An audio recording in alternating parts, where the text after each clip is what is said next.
Shalom sahabat Kristus, sebelum kita merenungkan firman Tuhan, mari kita mengambil waktu hening sejenak.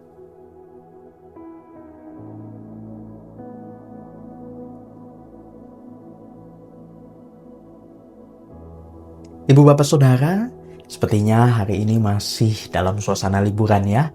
Semoga sukacita liburan masih meluap-luap di dalam hati setiap kita. Nah saudara, di tengah suasana santai seperti sekarang, seringkali rutinitas rohani kita ikut-ikutan libur loh. Mungkin kita merasa karena sedang tidak sibuk bekerja, tidak sibuk sekolah, tidak sibuk melayani di gereja, atau aktivitas rutin kita yang lain, sehingga kita bisa sedikit melonggarkan hubungan kita dengan Tuhan. Padahal justru di saat santai seperti inilah, kita punya waktu lebih untuk merenungkan kebaikan Tuhan.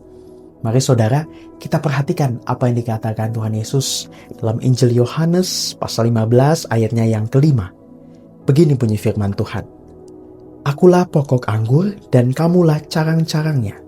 Siapa yang tinggal di dalam aku dan aku di dalam dia, ia berbuah banyak.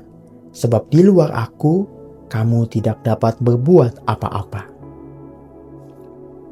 Saudara, tahukah saudara mengapa Yesus secara spesifik menggunakan analogi pohon anggur?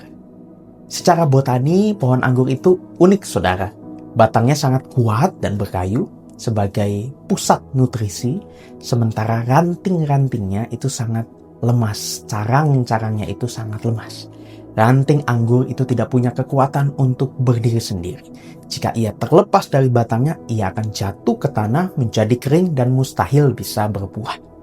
Dan dalam hukum alam, sulit juga bagi ranting atau carang untuk bisa menjadi sumber kehidupan bagi dirinya sendiri. Jadi ia harus menempel saudara agar nutrisi dari akar dan batang bisa mengalir sampai ke ujung-ujung daunnya. Nah begitu juga dengan kita saudara sebagai manusia. Seringkali kita merasa lelah, kering, dan hambar karena kita mencoba berdiri sendiri atau mengandalkan kekuatan kita yang terbatas. Kita merasa seolah-olah kita adalah pokok atau sumber kekuatan bagi diri kita sendiri. Padahal kita hanyalah ranting carang itu.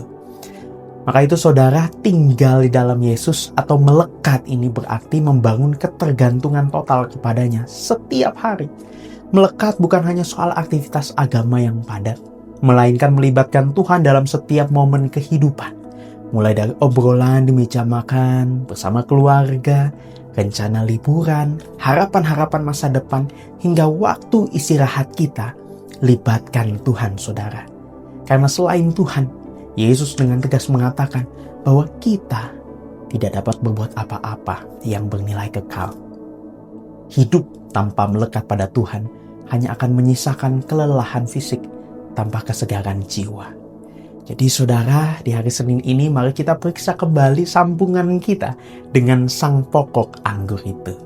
Jangan biarkan suasana sehari-hari membuat hubungan kita dengan Tuhan ikut kendor. Mari tetap melekat, tetap berdoa, tetap baca firman-Nya, tetap membicarakan kebaikan Tuhan, tetap menghidupi firman-Nya dimanapun kita berada. Saat kita melekat, maka buah kasih, sukacita, dan damai sejahtera itu akan muncul secara alami dalam setiap interaksi kita dengan sesama. Amin. Mari kita tutup permenungan kita ini di dalam doa.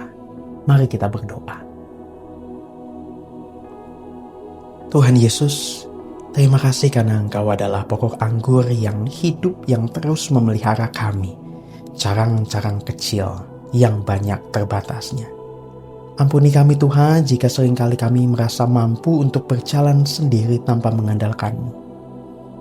Tuhan, kami juga mohon untuk terus dimampukan agar kami dapat melekat kepada-Mu, agar hidup kami senantiasa menghasilkan buah yang memberkati orang di sekitar kami.